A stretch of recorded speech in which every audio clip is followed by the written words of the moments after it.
So I have been dealing with what I think is traction alopecia. This is what the edges are looking like right now. So this side is always pretty good because I don't really do like a lot of I used to, y'all, doctor, let me tell you, my side part bust down was legendary. She was legendary.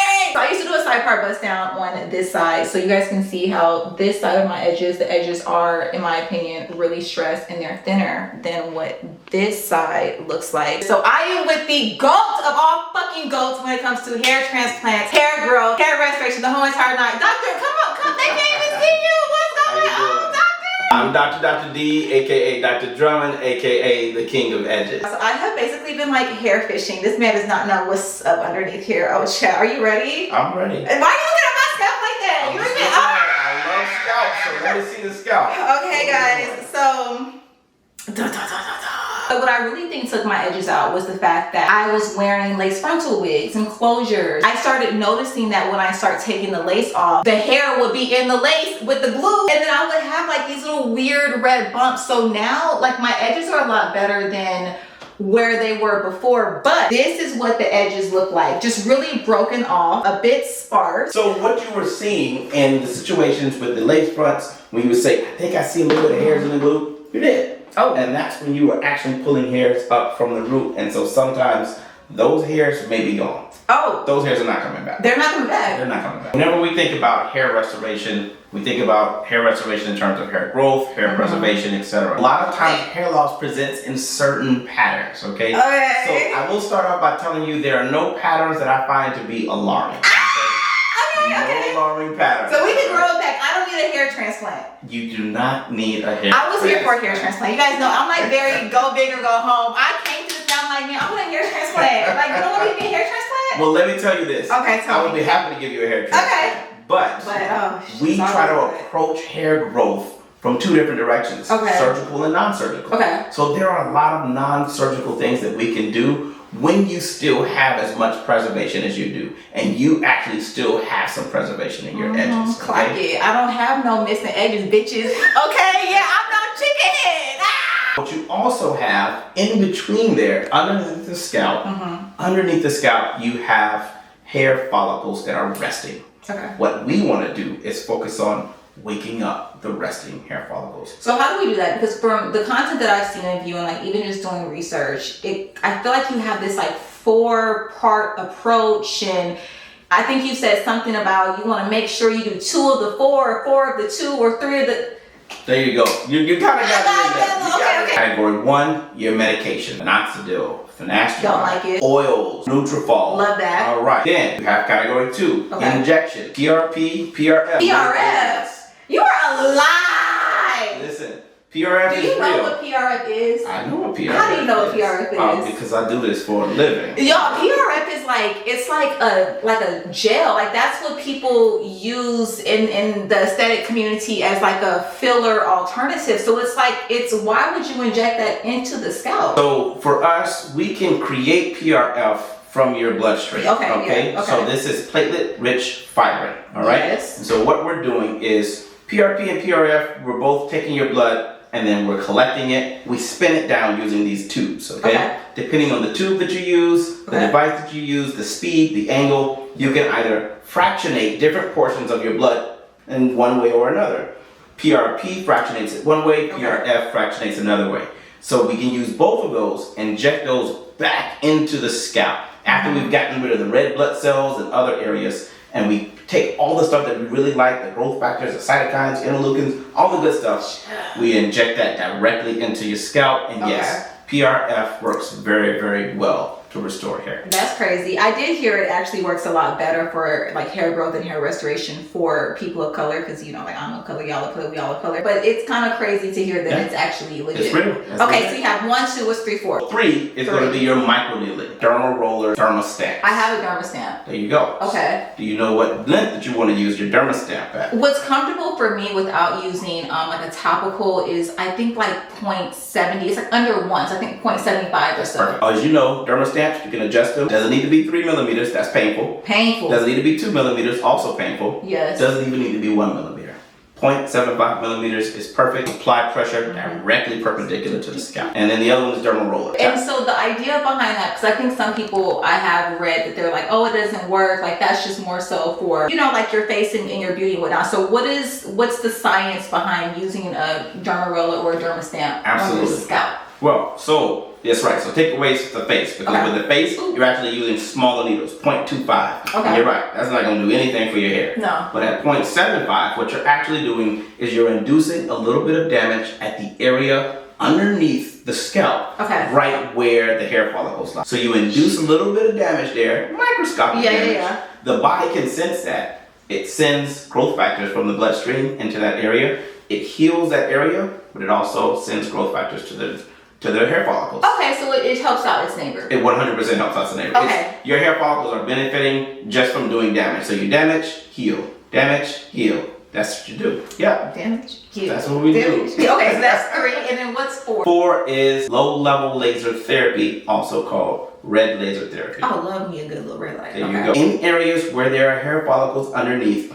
you are stimulating those hair follicles to move throughout their different growth phases to go into the rapid growth phase, which is the anagen growth phase. So we have a helmet, place that helmet on top on side of the head, and you keep it there for about 15 to 25 minutes, 2 to 3 times per week. Okay, I love it. So for what you're seeing, what's the protocol? What are we doing? We have 4 categories. I'm going to pull one thing for each of those 4 categories. No, that's right. And we're going to do that consistently for the next 3 to 6 months. And then we will see the results at the end of that 6 months. I love it. So yeah, let's get started. I have a question. Yes, ma'am. Is male pattern hair loss a curse from God because men are evil? So that is not accurate. If you actually think about it, male pattern hair loss is happening as punishment for us listening to women and eating that apple. Yeah, that's our. Yes, ma'am. We had no business listening to y'all and eating that apple. That was our fault. And so he said, you know what? Since you couldn't, listen to me and you wanted to listen to her, then we're gonna go ahead and make you bald. Okay, so a real serious question then: is there any hope for male pattern hair loss? Absolutely. Aside from a transplant, can they try to save it before said transplant? What I tell all men is, as soon as you see any signs of hair thinning, you want to start with preservation methods. Whether you want to do the natural medicines like Nutrafol, or you want to do prescription medicines like minoxidil and finasteride, or they can even start with red laser therapy, and they can start with any of the other 4 categories that I like to talk to them about. Now, we're going to talk about the future. There's a lot of research that's happening right now on them trying to find ways to wake up these hair follicles that we had previously thought were completely dead. I heard something out in China is like going to be killer.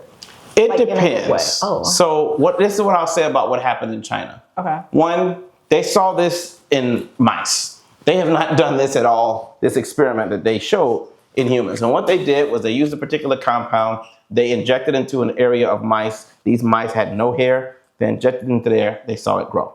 So the goal is to figure out whether they can regrow hair or dormant hair follicles in humans the way that they were able to do in mice. We have to show efficacy, meaning does it work? We have to show safety, meaning is it safe? We have to show that it can be done in multiple populations, different hair types. There's a lot of work. So I would say we're still years away from it. So now it's time for this potential lidocaine block, and I feel like I'm about to scream my little head off because it is going to hurt so freaking bad. It's not gonna be terrible. Let me hold it. You want to block the nerves going to it? You ready? No. All right, 1, 2, 3. Oh shit!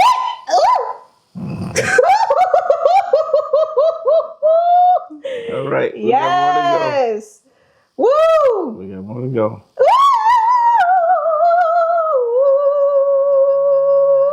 Jesus. Okay, give me a break. Hold on. Yeah. Oh, you need a break, huh?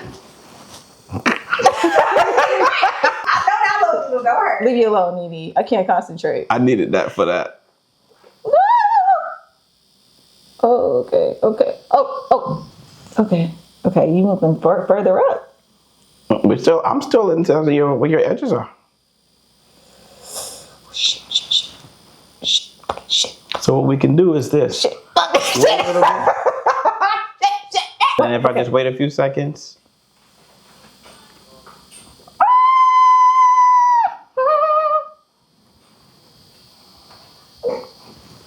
Shit, remember she said this ain't shit, right? You definitely put this one in the short.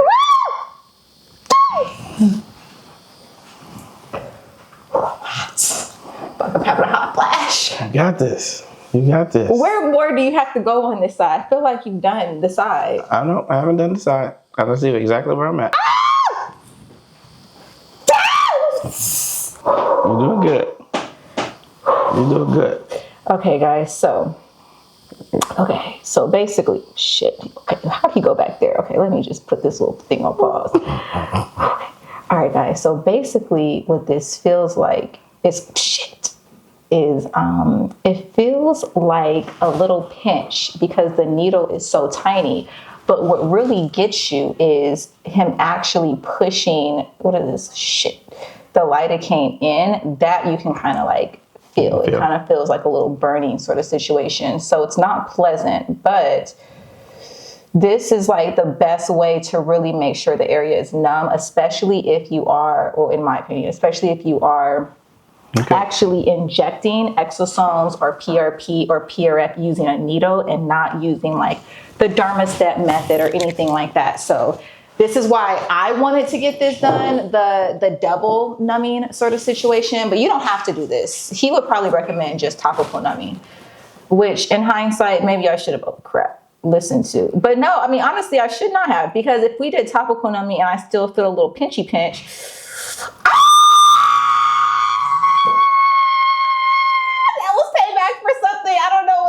This is the last thing that we needed to do. This numbing. Go back this way. There we go. Can you feel that one? No. Good. Yeah, see, this area is all numb. So you see this? Yeah. So all of this area that I'm going back over is numb for her already. Wait, I still got to go this way. Okay. All right, come on. Okay. You got this. Now, this is an interesting thing. There are actually a lot of dermatologists that will do this with no anesthesia. The whole... You're a liar. Oh, 100%. The whole, like, PRP process. It's like just a little pinchy pinch, but it's not terrible. Oh, all right. You need to smoke, huh? Oh, child. A cigarette. Today was a day. Today's drained me. Today's drained me. Do you see this tear? All right. You're doing great. Because the next part is the easy part. It does feel really numb, I will say. Oh, now it's, what is this? Well, right now I'm just still making sure that... More numbing? Just want to make sure I'm going back far enough.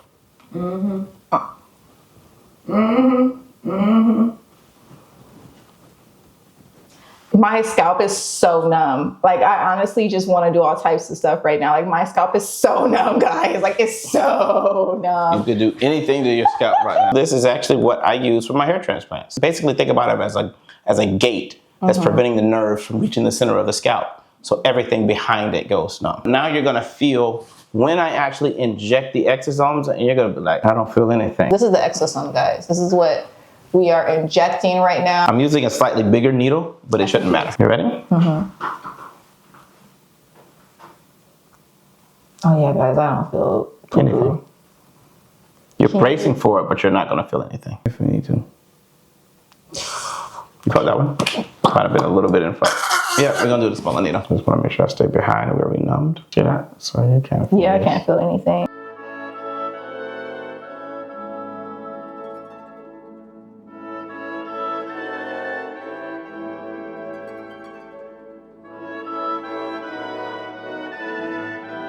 Okay, I have another question. Yes. Is it true that Black women's hair just does not grow? Oh my God. And that it's just short? Just like innately, it's just innately short?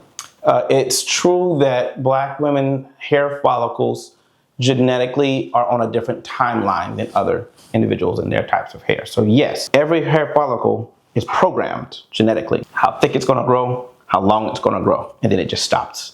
That's the reason that your eyebrow hairs don't grow as long as the hairs in the back of your head. That's deep. Yeah, so if you think about it, it's the reason your eyelashes, you can pluck an eyelash, it grows back and it stops. Eyebrow, you pluck it, it'll grow. And it'll stop at a certain point. So the rest of your hair is on completely different genetic time frames. Now, we're done. We're good. Now, the caveat to that is when we do a hair transplant, we can do a hair transplant in your eyebrows, and we can do it from the back of your hair. The caveat is, if we do that, we just need to make sure that you're cutting your hair during that. As we wrap up, can I put this back on? Yes, ma'am. Thank you so much. This You're quite was welcome. very painful, but awesome.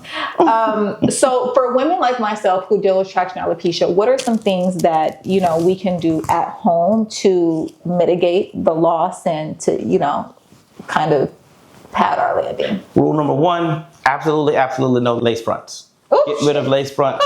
No more lace fronts. No more lace Anything fronts? that is glue on is bad for your edges. Okay, no more lace fronts. Pull your edges out. Okay. Number two, no tight braids. So if you're gonna go with braids, go with knotless braids. Okay. It's a huge thing. Okay. Between those two things, if you end up with traction alopecia, then it's probably just genetics. Okay.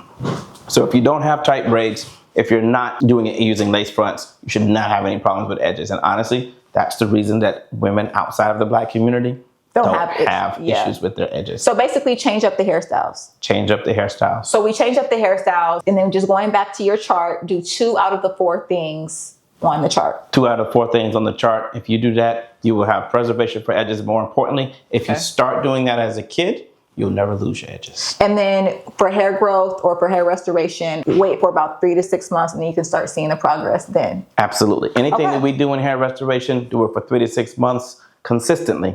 That's the key. Okay. You can't just do it. People say that practice makes perfect. No, perfect practice makes perfect. So you can't just do this. You have to do it exactly the way we prescribe or the way we ask you to do it. You do that, you're gonna have great results. Thank you so much. This has been so awesome. Thank you. Thank you for coming, and I can't wait to be on this journey with you. I know. Oh my God, we're gonna get our edges back.